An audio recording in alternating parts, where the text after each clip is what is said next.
Oi, Claudinei, como vai? Tudo bem? Oi, Demerval, tudo bem e você? Tranquilo? Tudo tranquilo, tudo em paz. Tem um tempão que a gente não conversa, né, rapaz? É verdade, faz tempo já, né? É, Bastante tempo. quando eu Mas é fiz, bom, sempre bom estar aí. quando eu fiz a entrevista com você, com o Clademilson, com o pessoal lá do Rio, eu estava começando com o canal. Aí depois o tempo foi passando e eu sempre tive vontade de voltar a conversar com você, e agora chegou a hora. Mas, ó, a nossa conversa Legal. tá cheia de casca de banana. Eu posso colocar as cascas de banana no meio da conversa ou não? Você que sabe. Ah, no que eu puder ajudar, se eu puder contribuir, vamos lá. Tá bom. Se eu Ok. não, se eu não responder, tranquilo também. Você tem o direito de ficar calado? Não, é que talvez eu não saiba nem o que dizer, né?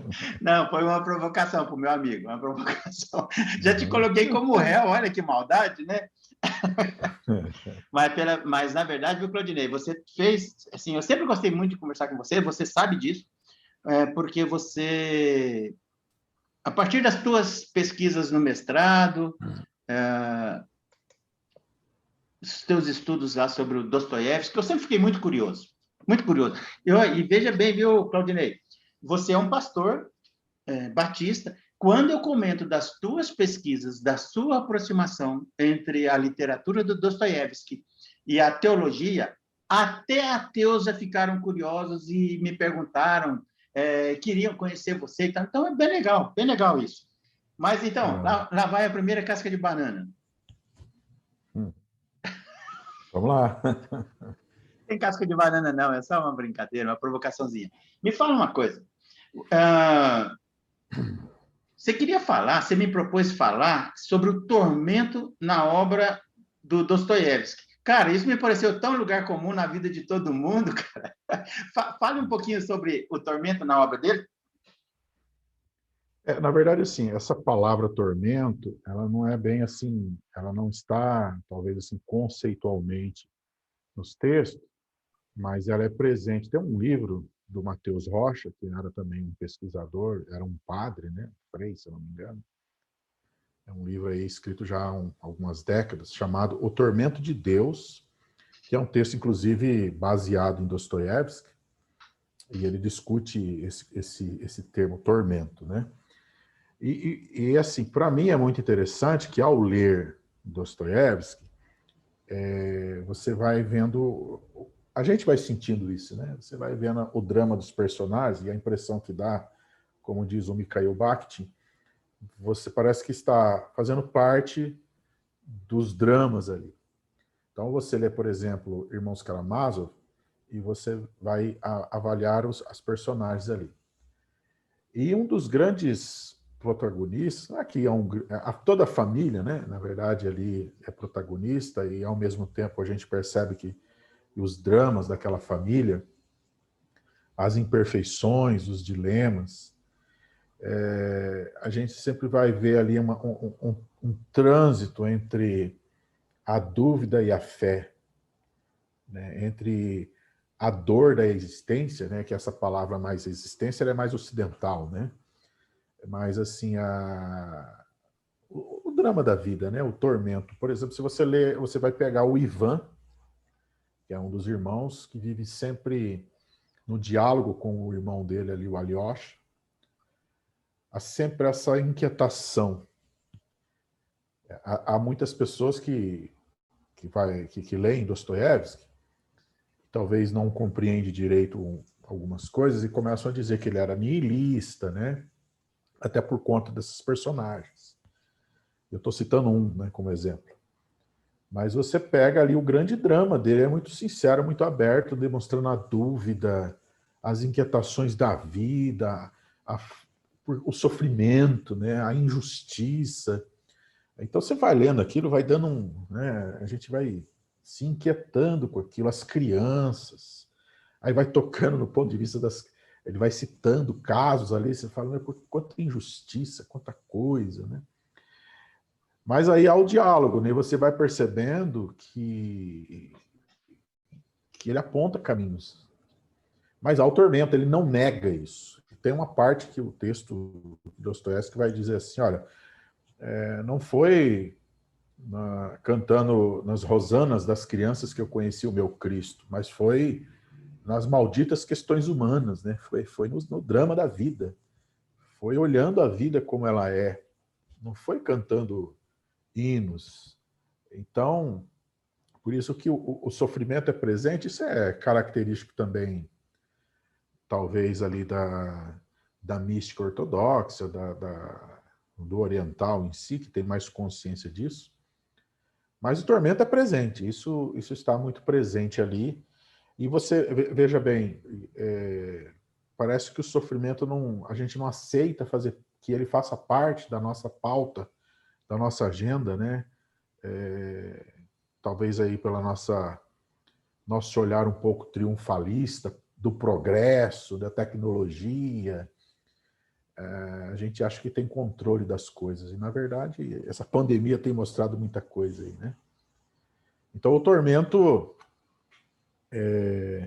ele está muito presente nas obras dele, e por isso que mexe tanto com a gente a leitura de Dostoiévski. Ele é muito, muito realista, né? E, ao mesmo tempo, profundo mesmo. Porque lida com coisas que talvez a gente não gosta de lidar, de mexer. A gente quer garantias, a gente quer, sabe, controlar as coisas, e ali não, a gente vê que não é assim. Por isso que é um tormento. É essa crise da dúvida, a gente vive cheio de dúvida, mas a fé é o elemento que nos faz viver apesar da dúvida. E aí que para muitos que têm uma cabeça mais ocidentalizada, digamos assim, talvez mais cartesiana, mais assim, né, linear na forma de pensar, tem dificuldade com isso, porque a gente acha que fé você tem que ter sempre certeza das coisas. A dúvida é uma inimiga da nossa fé, e não é. A dúvida e a fé, elas andam assim, bem próximas, né? A dúvida, a gente supera a dúvida com a fé, mas ela está presente na nossa vida, né? Como é que você lida com as contingências da vida, porque tanta gente sofre, porque tanta injustiça, porque tanta maldade, porque tanta contradição, né? Então, é o tormento, está aí presente. Ok. Claudinei, agora eu não vou perguntar para o pastor Claudinei, vou perguntar para... O seu mestrado foi em filosofia? Não, ciências da religião. Tá bom. Eu vou tentar distanciar o meu amigo não sei se eu posso falar profissão, do ofício enquanto pastor. Não quero uma resposta pastoral. Você não acha que... aí é uma dúvida que os existencialistas sempre colocam em cima da mesa. Interessante que você propõe no teu discurso a respeito do tormento, uma coisa que eu concordo, que é trazer o tormento para ser discutido e conversado como parte da vida. Você não acha que dentro das igrejas, tanto católicas como protestantes, essa questão do tormento, ela não é colocada meio que na quinta gaveta, não é tratado assim, sob o ponto de vista existencial? Essa é a primeira parte da pergunta, né? A segunda é assim, você não acha que é uma terceirização a gente colocar a expectativa em uma salvação eterna, para nos deixar tranquilos em relação ao tormento existencial, que muitas vezes a gente nem entende exatamente por que existe? O que você acha disso? Difícil essas perguntas, né? Estamos proseando, mesmo que você não tenha certeza, faz parte da prosa, que assim, convicção ou até conceituação. É porque realmente eu queria conversar sobre isso com Sim, sim. um teólogo, sabe? Então, a questão, assim, uma das grandes perguntas, talvez, que Dostoiévski faria é se nós sabemos ser livres. Tem um conto muito conhecido, aliás, um conto não, está dentro do romance Irmãos Karamazov, que se chama O Grande Inquisidor. Nesse Grande Inquisidor, aí ele tem lá que se passa na Sevilha, como se Jesus estivesse na Idade Média, né? curando, fazendo milagres e tal, e vem um inquisidor e vai dialogar com Jesus. É como se ele dissesse, eu vou assim fazer uma paráfrase, né? É como se ele dissesse para Jesus, ô Jesus, é o seguinte, a igreja não precisa de você, se atrapalha a igreja, entendeu? Você dá muito trabalho para a gente. E a reação de Jesus é interessante no livro, né, no conto, porque Jesus não vai ficar respondendo isso para ele. Simplesmente olha, fica em silêncio, depois dá um beijo nele e sai, né? Então, assim, algumas questões, por exemplo, o que é ser livre? É viver apesar dos tormentos, é entender que a vida tem isso, que não é que a gente, por isso você falou de deixar na quinta gaveta, é porque talvez historicamente, isso a gente vai ver na história da igreja, muitas vezes se pensava muito na vida no céu, né? Pensar em algo além disso daqui, que sofrer, não se discutia sobre. Na Idade Média se falava muito de sofrimento, que parece que quanto mais você sofre, mais você vai ter recompensa no céu, né? Depois a gente vem aí com a influência na pós-reforma aí, da modernidade, somente protestantismo, com essa ideia do progresso, né? Então parece que vai se resolver todos os dilemas da humanidade. A gente sabe que não é verdade também. Ainda existe muita miséria, existe muita inquietação, muitas pessoas atormentadas, né? Então, aí a gente precisa se perguntar o que é ser livre. Tem que ter coragem para fazer isso, para falar isso, né? Então, do ponto de vista dessa liberdade, aí o Dostoiévski vai apontar Cristo, né? O Cristo da liberdade. Então, é difícil você tirar o Dostoiévski desse elemento, digamos assim, religioso, porque ele é uma pessoa que transita em várias áreas. Você lê antropologia, sociologia, filosofia, teologia, está tudo ali embutido no Dostoiévski, né, nas suas obras. E a literatura, né? É romance. Então, há muita profundidade. Então, para ele, essa liberdade, ela está em Cristo. Ser livre. Então, é difícil, talvez para alguns, isso é muito abstrato, isso é muito subjetivo, né? Mas ele aponta para esse caminho.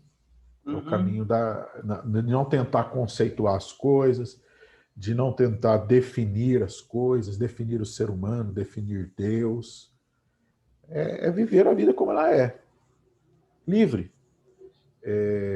E entendendo que Cristo sabe que é sofrer e nos convida à liberdade, a viver a vida, né? Então você está falando que Cristo nos condenou a ser livre?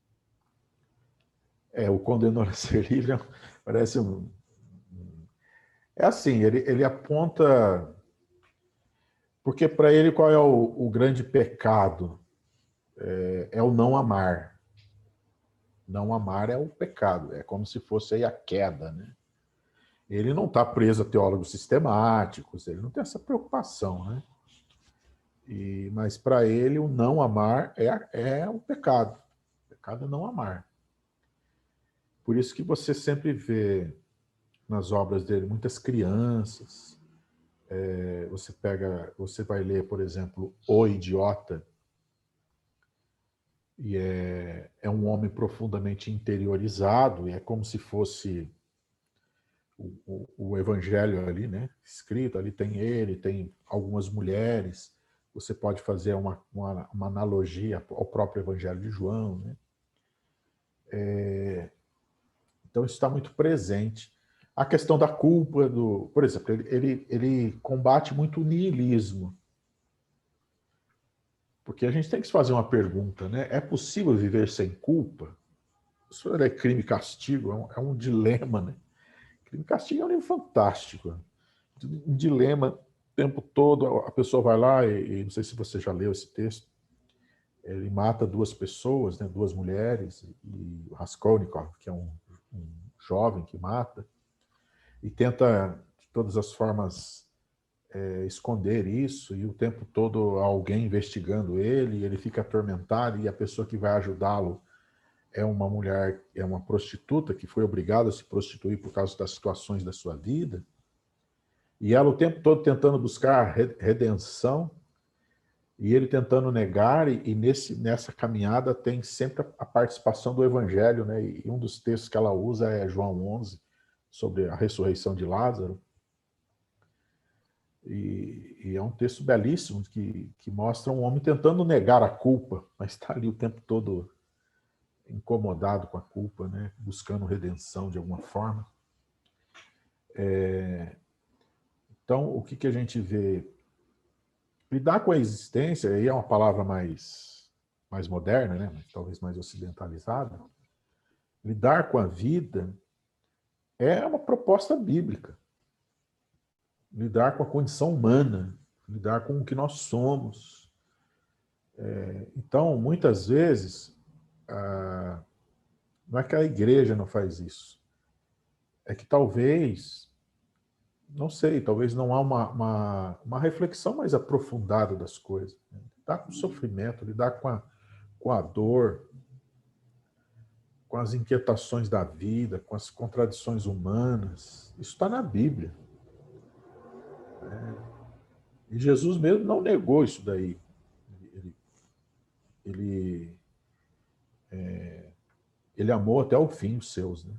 Então, por exemplo, por isso que amar para a Bíblia é um negócio desafiador, né? Complicado isso.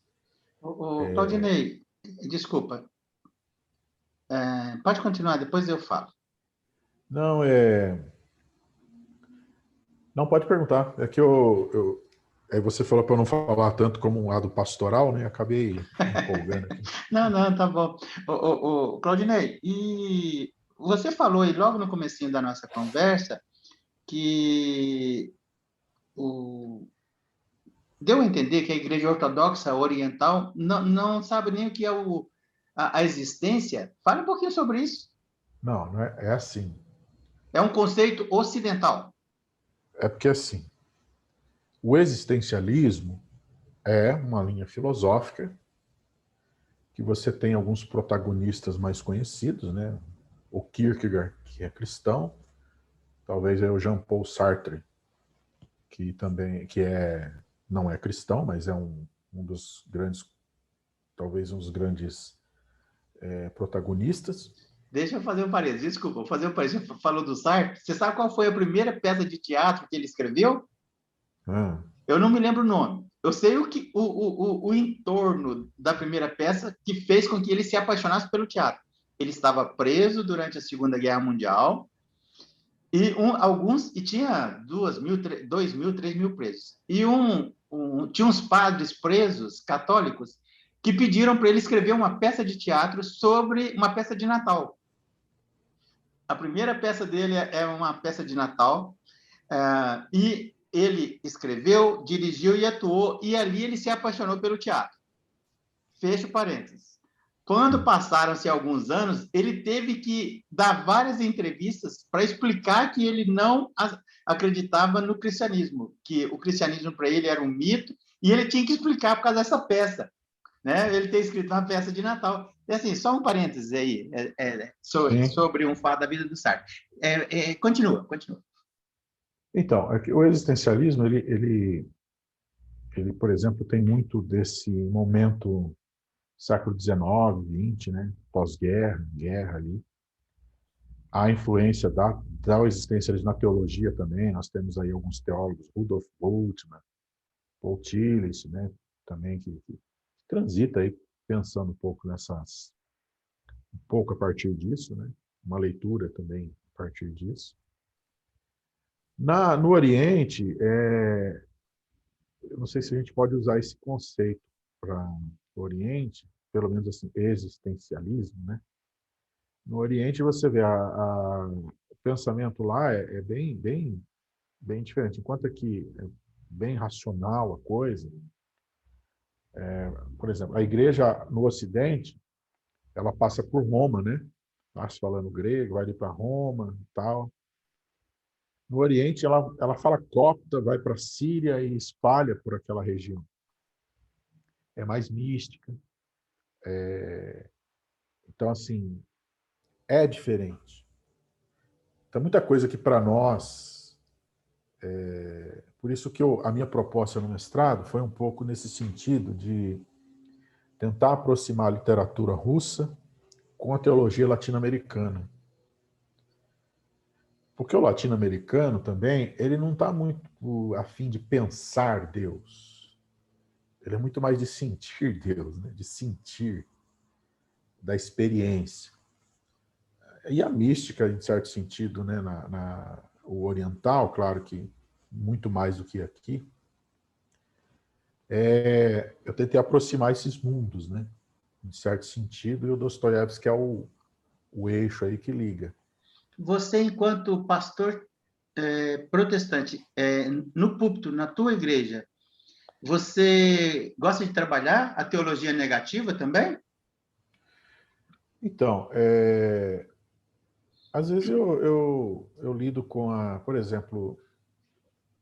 Aliás, desculpe, explica aí para... Eu faço uma pergunta e não sei quem vai assistir. Explica aí, assim, rapidamente, o que é a teologia negativa. Eu vou usar duas compreensões. Que uma é o que a gente conhece como apofática e a outra é catafática. Apofática tem esse sentido de você não está preocupado em entender e nem tampouco em explicar. Você simplesmente passa pela experiência.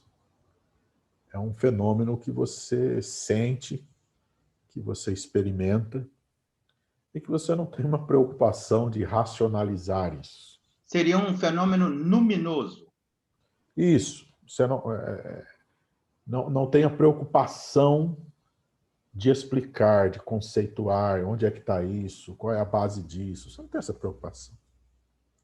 O catafático, embora haja uma certa experiência nesse sentido, está sim, quer entender, quer de alguma forma racionalizar isso. Então, quando a gente fala de negativa, é nesse sentido, eu não estou preocupado em afirmar alguma coisa ou em conceituar, em sistematizar. Ou seja, não está preocupado em atribuir e conceituar tributos de Deus. Não existe a preocupação em enclausurar, sob a perspectiva humana, o que é Deus, quais são os atributos. É mais ou menos isso? Nem só no sentido de Deus, mas a experiência, né? A experiência que você tem da fé, a experiência, por exemplo, vamos tentar contextualizar. Às vezes você vê certos tipos de cultos ou de reuniões, algumas coisas assim, você fala, mas isso é um absurdo. Pode ser para mim um absurdo. Que tem uma tradição, né, protestante, que está dentro de um escopo de um mundo acostumado a pensar de uma forma mais racional, mais moderna, né?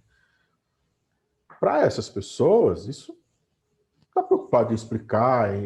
Isso para elas é algo que faz sentido, que lhe ajuda a lidar com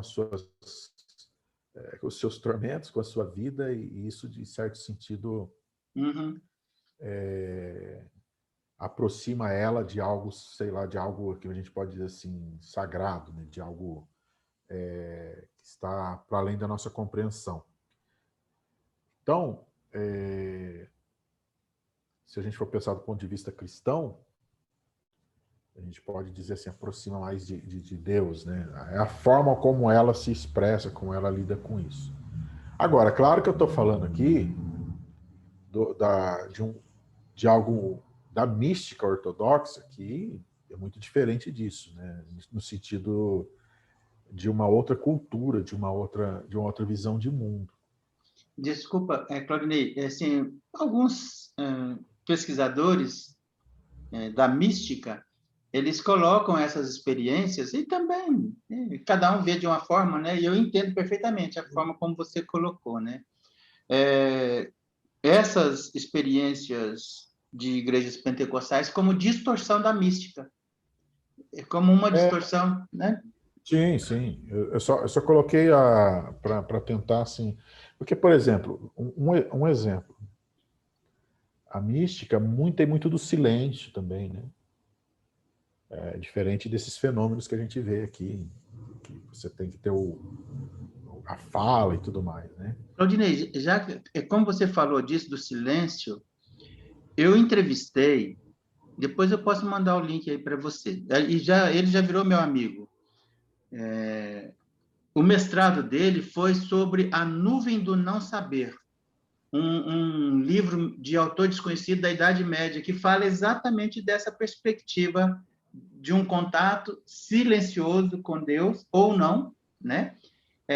Que busca esse momento de contato com o absoluto. Ele nem fala Deus, com o absoluto, com o infinito.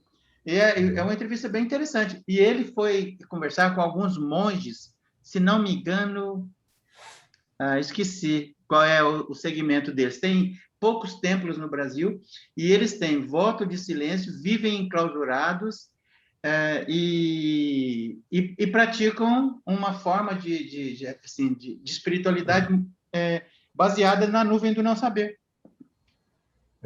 Porque, assim, historicamente, o Dostoiévski tinha um dilema. Deixa eu voltar um pouco para ele aqui. Qual que era o dilema dele, né? É que, assim, a Rússia do século XIX havia duas vertentes bem fortes, que eram os ocidentalistas, que queriam abraçar a influência ocidental, né, do progresso e tudo mais, e os eslavófilos, que eram aqueles que eram os mais nacionalistas, digamos assim, né? Mais nacionalistas. E esse momento ali que ele vive, no século XIX, também já ele está quase que vendo, por isso há um texto do Joseph Frank, que se chama O Manto do Profeta, né? Que ele parece que está olhando para frente e ele já está vendo onde vai chegar aquilo ali. Que ele já estava quase que antevendo a Revolução de 1917, né? Ele morre em 1881, se não me engano. Então, assim, ele já tem alguns vislumbres do que se tornaria a Rússia, né? Ele chegou a flertar com o socialismo e depois voltou atrás? Quando jovem, ele teve uma influência de alguns amigos, chamado Círculo de Petrashevsky, foi preso por isso, né? Mas era coisa da juventude dele. Então, de alguma forma, o czar lá era o Nicolau I, manda soltá-lo, né, junto com os outros, que eles estavam quase que sendo fuzilados já, e soltaram. Alguns dizem, alguns dos seus companheiros até enlouqueceram, né, porque estava preparado para morrer e de repente são soltos, né? Será que o Sartre leu Dostoiévski?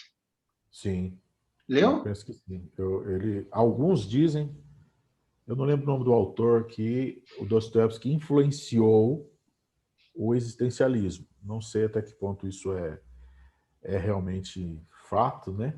Mas alguns dizem... Eu estou tentando lembrar o nome do autor, agora me fugi. Mas tem bastante coerência. Pensar que ele Sim. influenciou, né? Não sei o Sartre em si, mas o existencialismo, sim. Uhum. É por conta disso, né? E aí ele vive esse momento de muita tensão, né? Ele tem esse lado dele nacionalista, ele era czarista, ao mesmo tempo era cristão, mas ele tinha dificuldade com o cristianismo ali institucional, por isso que a presença de Cristo na literatura dele é bem forte, porque ele tem dificuldade com o que a instituição está apresentando, e ele entendia que a fé, né, o Cristo, que esse cristianismo era para a Rússia naquela época, em certo sentido, a salvação para eles, porque eles estavam indo para um caminho muito tenso. Essa polarização, digamos assim, essa palavra da moda, né? Havia ali os eslavófilos de um lado, os ocidentalistas, essa influência que ele estava antevendo, né? da Revolução de 1917. Ele tinha muita dificuldade com esses movimentos, ele tinha uma aversão ao socialismo já na sua idade, né, por tudo que ele viveu também. Ele foi preso por causa disso, né, por uma influência. Mas ele entendia que, por exemplo, todos esses sistemas tentavam definir o ser humano. Todos esses sistemas tentavam enjaular a vida, a sociedade, para viver de uma certa forma. Então, nada disso ele aceitava. Ele falava que tirava a liberdade? Por exemplo, você tentar definir o ser humano. Ele falou que isso não pode definir. E nem um sistema, nem uma promessa de um certo, que o Nicolas Berdyaev, que vai ler isso, que vai falar isso, né? Quando fala do socialismo, por exemplo, ele diz: não pode ser um paraíso aqui na Terra, como se fosse um paraíso aqui na Terra, né?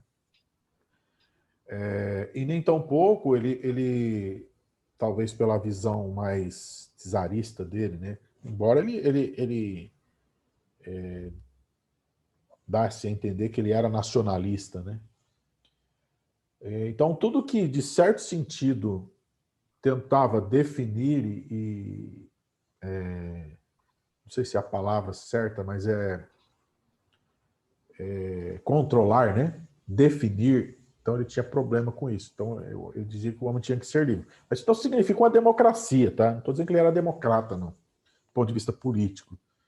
Mas ele não, nada que tentasse controlar ou conceituar o ser humano, ele entendia como algo bom, né? Eu tinha muitos problemas com isso. Eu falei que eu ia jogar algumas cascas de banana para o meu amigo Claudinei, não falei? Falou. Esquece o pastor, esquece o pesquisador. Você pode até se fazer de racional ao ler o Dostoiévski, mas sempre que eu ouvi você falando do teu livro, que, aliás, eu ia te perguntar se estava por aí, se não tiver, infelizmente, Não tá. você vai perder o jabá. Mas depois eu falo um pouquinho sobre ele. Se é que tem ainda, né? Eu vejo em você um encantamento em relação ao Dostoiévski, encantamento mesmo, além de ser racional. E eu queria... A casca de banana é o seguinte, para ser sincero, meu amigo, você gosta tanto dele em função... Eu vou até pegar a palavra que você usou aqui. Em função do tormento pessoal? Não, é porque eu acho que ele não... Quando eu falo que ele não tenta, por exemplo, conceituar a vida ou definir, a literatura ela tem essa liberdade muito mais metafórico, né? Ela diz o que a razão não consegue dizer. Então, lida com a vida de uma forma mais leve até.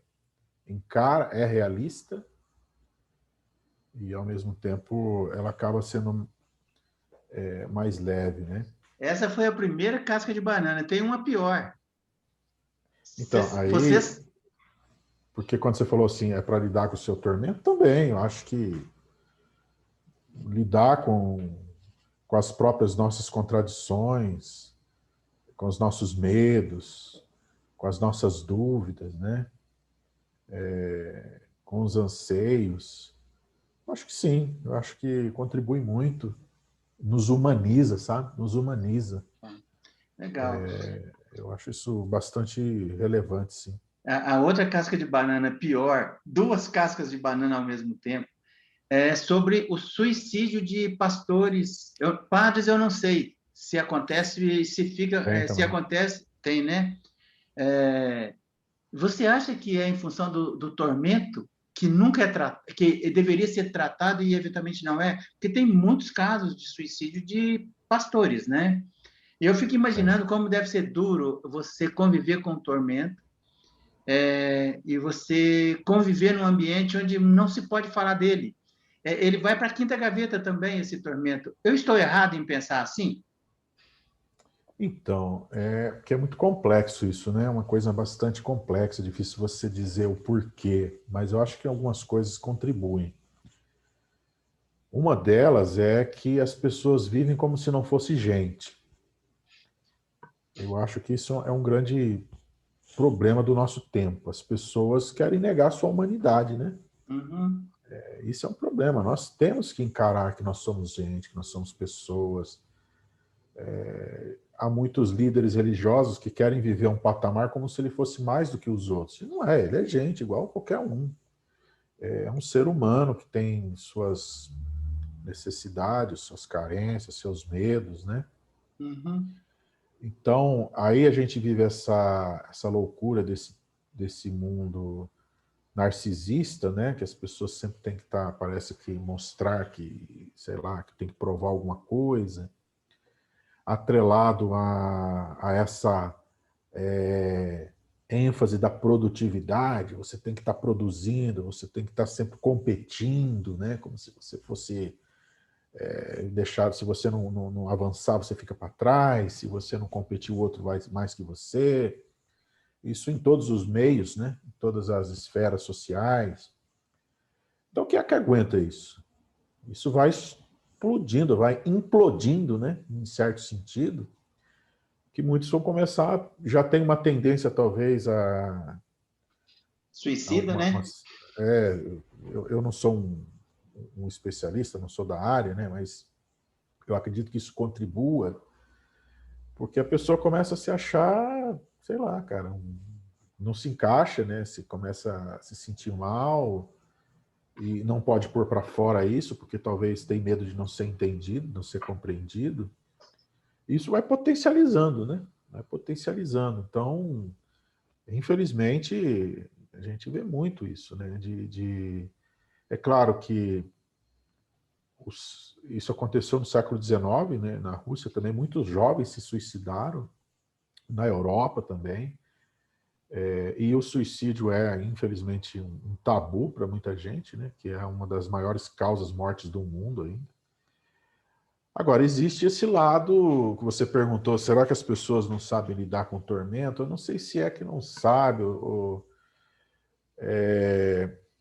não tem como, não sabe enfrentar isso, não é enfrentar, mas lidar com isso, principalmente num mundo que não aceita, entre aspas, né, não aceita. Você já viu, eu vou fazer aqui uma comparação, parece até boba, né? A necessidade que a gente tem de ter super-heróis, né? O cinema vai lançar um filme da Marvel de novo aí, né? Os Vingadores, se não me engano, de novo, né?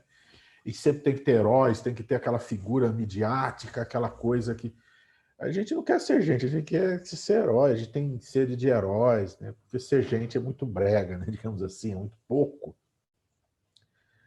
Então, claro que isso vai diminuir mais ainda, né? E o sistema religioso às vezes faz isso também, né? De um lado você vê um moralismo estridente, que as pessoas têm que ser quase que perfeitas. De outro lado você vê um triunfalismo, né? As pessoas têm que estar sempre saltitantes, sempre alegres, sempre não sei o quê. E você parece que não pode lidar com a sua humanidade. E aí você vê o evangelho apresentando né, Deus que se faz gente, né? Que lida com todo aquilo que é humano, e a gente não quer ser gente. Então, eu acho que, nesse sentido, a gente percebe as injustiças, né? As misérias que tem por aí, a miséria tanto social, econômica, quanto miséria humana mesmo, né? Miséria da forma de viver,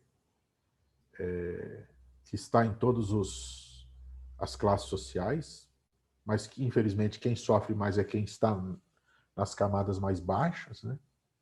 Quem morre mais do Covid são sempre os mais pobres, quem sofre mais em todos os sentidos são quem menos tem possibilidade, né? Uhum. Então, essa questão do tormento da humanidade, eu acho que sim, você mexeu num ponto muito sensível, né? Suicídio de líderes religiosos. Eu acho que tem tudo isso que está aí embutido, embora eu não estou falando como um especialista da área, mas é uma impressão que eu tenho, né? Ok. A gente está caminhando para o final desse bate-papo. Eu queria colocar duas coisas para o Claudinei, para o meu amigo Claudinei. Se você fosse propor para daqui uns 2, 3 meses, para a gente descansar um da cara do outro um pouco, um outro tema dentro do Dostoiévski, além do tormento, o que você, assim, aleatoriamente, o que você gostaria de bater um papo? Que aí eu vou dar uma lida também, dar uma pesquisada, porque ele é extremamente rico. Mas, assim, sobre essa perspectiva de solução para o tormento. Porque hoje ficou meio pesado, viu? A gente conversou de... Quem assistir vai ficar... Nossa! Mas tudo bem, eu acho que a gente deveria tratar. Eu achei legal você falar do tormento, porque nunca se fala. Sabe essa necessidade que hoje tem nas redes sociais dos jovens, da sociedade como um todo, de só mostrar o lado bom, o sucesso, estar sempre sorrindo? É uma forma de jogar lá para a quinta gaveta, enclausurar e não se falar do tormento existencial. Me parece, também eu não sou especialista, né? Sou mais um curioso. Você sabe que eu ia trazer... Desculpa, Claudinei, eu ia trazer para a mesa uma outra casca de banana que eu acho que você não merece. Eu ia falar, eu estou entrevistando, em agosto eu vou fazer um ciclo essa você vai gostar, de entrevistas com pesquisadores do estoicismo, que eu acho bem interessante. Aliás, é um meio caminho, uma meia resposta, uma meia filosofia de vida para lidar com o tormento. O estoicismo é bem interessante, mas vai ser em agosto, eu estou buscando os pesquisadores e vou entrevistá-los. Mais interessante que eu entrevistei alguns caras aí que pesquisaram o Spinoza. E começou a chover espinosiano, assim, querendo conversar comigo. Então, eu vou ter que fazer um ciclo com ele. Eu pensei, se eu colocar Spinoza na mesa, quando a gente está tratando do abismo existencial, aí vai desandar mais ainda. Vou deixar para outro momento. Mas, assim, tem muito assunto interessante para a gente tratar. E, assim, é interessante ver o Claudinei, que normalmente a gente sabe que não se discute e não se fala. Mas, para contrabalançar, eu quero trazer o estoicismo para a mesa também no futuro, tá bom? Você acha que Cristo era um pouco... Se bem que o estoicismo... Não, começou um pouquinho antes dele, depois cresceu depois, com o Epiteto, século II, eu acho, III. Você acha que ele era meio estoico? Não me enrola. Olha no meu olho e fala sim ou não. Pergunta fechada. É difícil você conceituar Jesus era isso, né? Não me enrola. Ele era meio estoico? Acho que não. Não sei, cara. Depois nós vamos voltar. Ele era, cara, ele era. Mas, assim, depois a gente volta a falar sobre isso. E o que eu mais amo no cristianismo é esse lado, assim, sabe, da gente buscar uma paz interior, sabe? Um sossego, entre aspas. Na medida que a gente se aproxima, cada um chama de uma coisa, né? Quem não acredita, do absoluto, do infinito, de Deus, essa paz que nos traz. Isso é muito estoico, mas vamos conversar sobre isso depois. Não que o estoicismo busque em outros lugares. Sim. Mas que legal, cara. Eu acho que é interessante pensar assim também, que nem a gente enxerga o século XIX como o século da dúvida religiosa. Não é à toa que a gente tem os mestres da suspeita nesse período, né? O século de muitas transformações, o século XX também, e nós vivemos aí essa sequela de tudo isso, né? Você está falando que isso não foi bom? Não é que não foi. Eu não estou fazendo juízo de valor. Eu estou fazendo uma leitura do que acontece, né? Por exemplo, o mito do progresso. Se achar que o progresso seria, sabe, ia mudar a humanidade, ia ser uma maravilha, que não ia ter miséria, que todo mundo ia ter justiça, que um ser humano ia ser uma... Se achava, inclusive, que não precisaria de religião mais, né? Uma grande falácia, né? Se achava, além do mito do progresso, né? Que as coisas iriam, sabe, ser maravilha nesse século. Nós tivemos 2 guerras mundiais, bomba atômica, nós tivemos... estamos vivendo aí as consequências ambientais aí que o planeta está sofrendo. Claudinei, você não é muito Baudelaire, não? Não, eu tô trazendo aqui. Não, eu estou falando sério, é uma provocação, mas é sério. Porque eu também penso exatamente assim, mas às vezes eu me acho muito Baudelaire e eu não gosto de ser, de pensar tão pessimista, sabe? Não, isso não é pessimismo. Veja onde eu vou chegar. A gente vai enxergando que é para onde a gente está caminhando, né? Eu não estou dizendo aqui, eu estou fazendo juízo de valor. Isso é um pouco realismo mesmo, né? Aí, ao mesmo tempo, você pergunta, tá, e aí, o que a gente faz com isso, né? Aí a gente vai buscar a esperança, né? Uhum. Então, eu entendo, estou falando agora como pastor, né? Então, como ser humano, a gente não pode buscar esperança sem ter um choque de realidade. A gente tem que entender o que é a realidade. A realidade é essa. Então, as pessoas buscam, por exemplo, no consumo, buscam em tantas coisas, né? Agora, a vida ela tem que ser leve. Eu acho que é a beleza do evangelho, é fazer a vida ficar leve, né? Não negando as contingências da vida, mas ela fica leve. A gente precisa de humor, a gente precisa rir, a gente precisa ter uma vida leve, né? A gente precisa de bons relacionamentos, a gente precisa desse Cristo que sorri na nossa vida, né? Do abraço, do afeto. Veja, olha só, essa pandemia, as pessoas têm que ficar em casa. As pessoas, muitas, não conseguem ficar de quarentena. Eu tenho que estar é festa, eu tenho que estar não sei aonde, eu tenho que estar no templo, eu tenho que estar não sei aonde. Porque tem dificuldade de lidar consigo mesmo, né? Tem dificuldade de lidar com o silêncio, tem dificuldade de lidar com a sua própria, com o seu próprio tormento, né? A gente podia essa palavra, que é uma palavra tão complexa. As pessoas fogem disso, cara. A gente foge disso. O Keats, né, que é um poeta inglês, que dizia que a vida é um vale de fazer almas, né? Você está sempre fazer alma no sentido de vida. Você está é um vale que você vai se construindo. Então, uma quarentena mostrou que a gente não sabe lidar com a gente, cara. Verdade. Então, imagina, a esperança ela lida com a realidade, né? Então, assim, eu tenho esperança, apesar da realidade. Agora, eu não posso ficar fantasiando as coisas, cara. Por isso que eu acho que a literatura, ela ajuda muito, Dostoiévski ajuda demais a gente enxergar isso. Eu não estou fazendo juízo de valor, nem ele fazia. Quer dizer, nem assim. Eu não vou perder a oportunidade. Eu perco o amigo, mas não perco a piada. Você não está fazendo juízo de valor, mas você falou em sequelas. Por si só, por si só, essa palavra já traz um juízo de valor. Mas Sim, sim.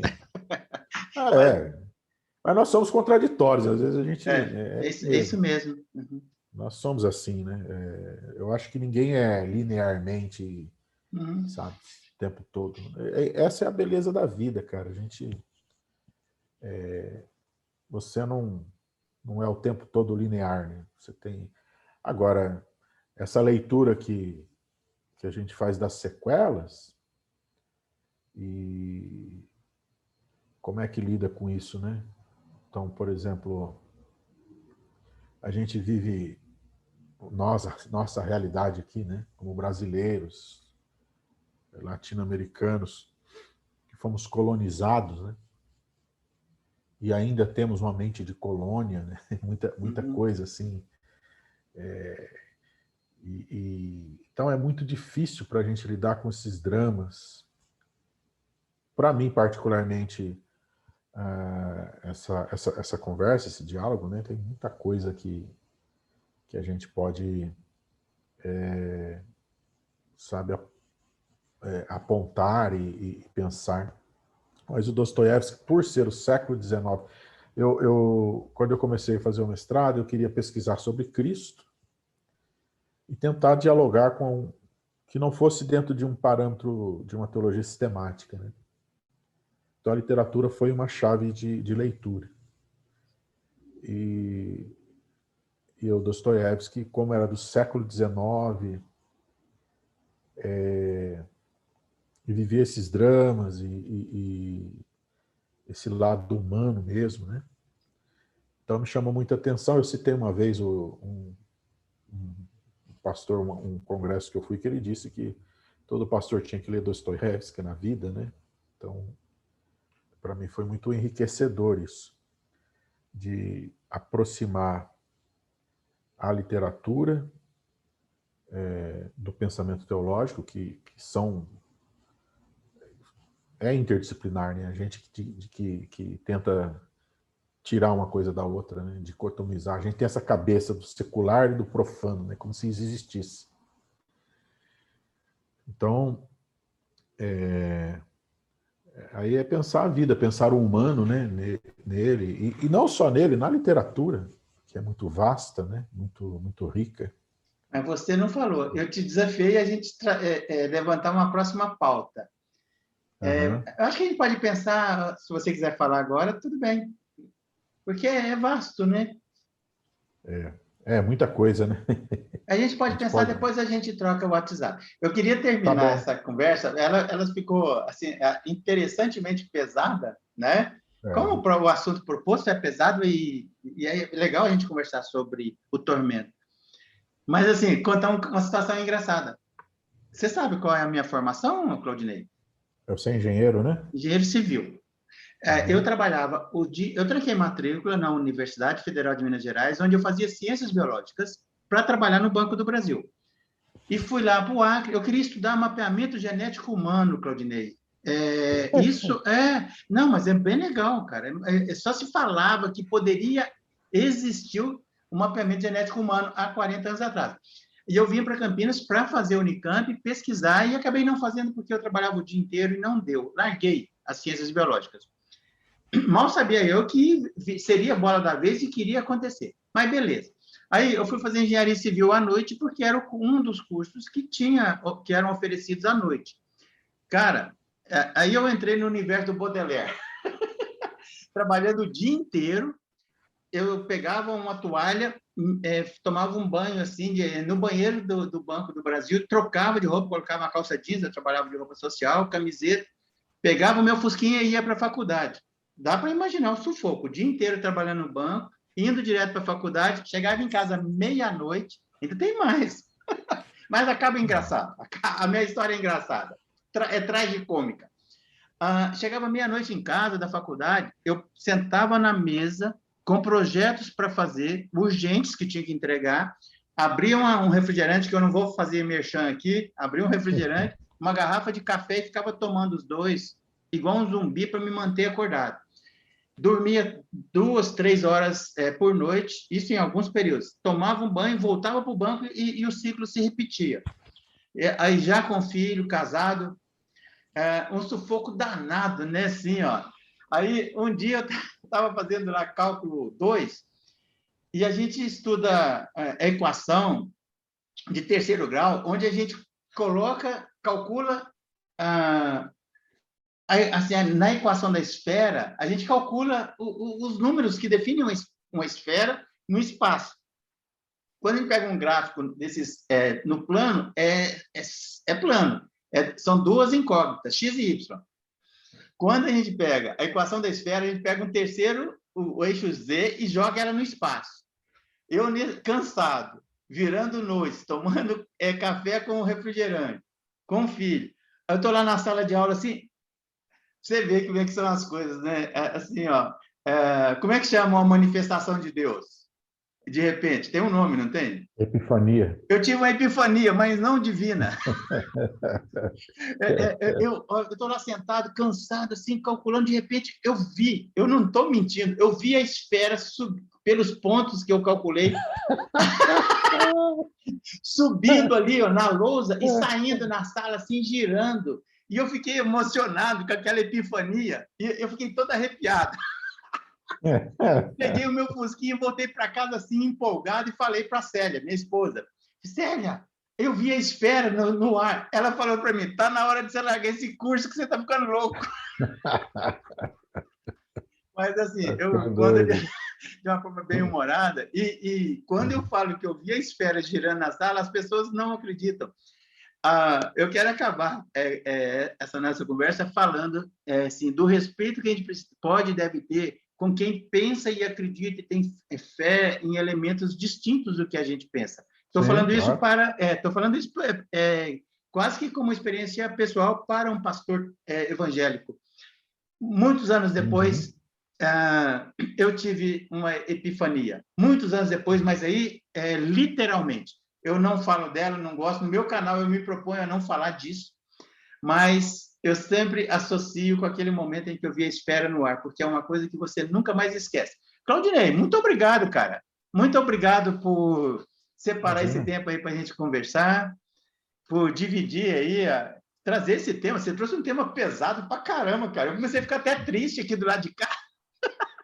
Mas se você achar que não está pesado, porque a gente já vive um tempo difícil, né? E colocar isso, né? Não, Não, Claudinei, não. a propósito do meu canal é dialogar sobre tudo e todos, independentemente da forma de pensar. E vou trazer, eu achei muito interessante.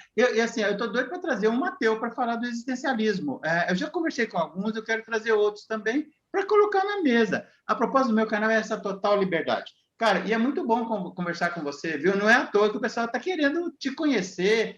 Como é que Não, chama o seu imagina. livro aí para o pessoal sair vasculhando na internet aí, quem quiser comprar? Espiritualidade em Dostoiévski. Eu não sei se talvez acha e-book ou que já não publica mais, né? É uma outra editoria a publicar, mas aí achei que com a pandemia acabou atrasando tudo aí. Então, mas é espiritualidade do Dostoiévski. Ou se quiser baixar a dissertação de mestrado também, é o Cristo da Liberdade em Dostoiévski. Manda o link, Teologia e literatura em... Oi? manda o link da dissertação, eu vou colocar na descrição do vídeo.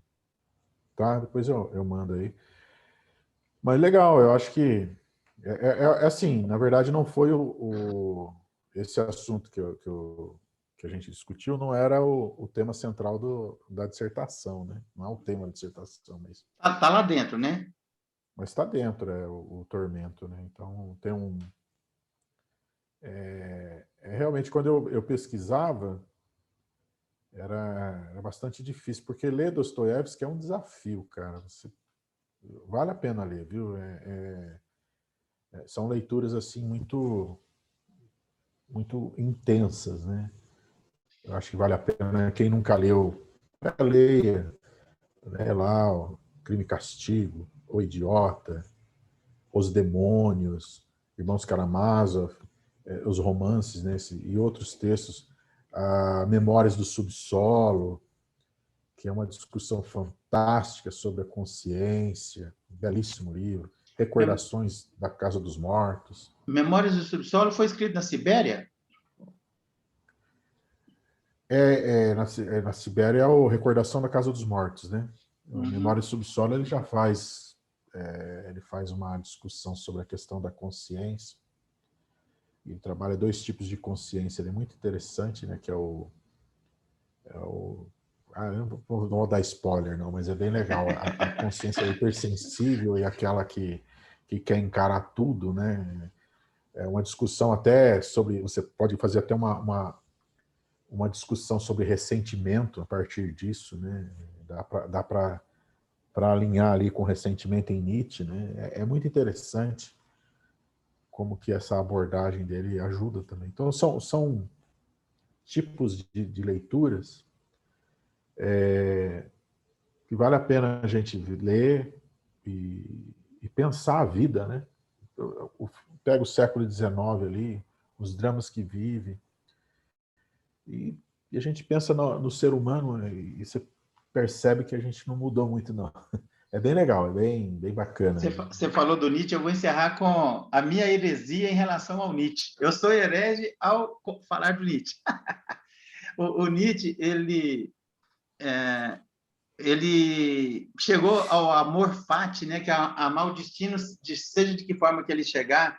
Essa é uma forma de lidar com o tormento e não existe nada mais cristão do que isso. Aí é que eu sou herege.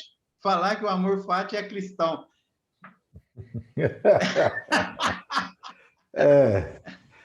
Mas é que o Nietzsche é interessante, essa exatamente. A vida é isso, né? A vida é isso. A vida é isso. E a gente quer transformar, né? Não que a gente deve... Eu entendi o que você quis dizer também. Eu acho que a gente não pode ser assim, ter uma questão bem passiva, né, de aceitar tudo, tentar. A gente tem que ter uma certa resistência, uma resiliência com as coisas. A gente tem que ter resiliência. Mas, ao mesmo tempo, a gente tem que enxergar que o realismo, né, a vida tem esses dramas aí. E a gente precisa de uma esperança, a gente precisa de um... Sim. Aí entra o... Por isso que tem muita gente que lê Dostoiévski como se ele fosse niilista, como se ele fosse um antirreligioso. Pelo contrário, ele era cristão mesmo. Eu costumo falar que... Viu, Claudinei? Eu costumo falar que a chave de leitura entrega a forma de pensar do pesquisador. Se o cara faz uma leitura niilista, ele vai encontrar niilismo ali também, né? Ele só vai buscar o niilismo e vai encontrar, né? Legal. Mas não é tanto, né?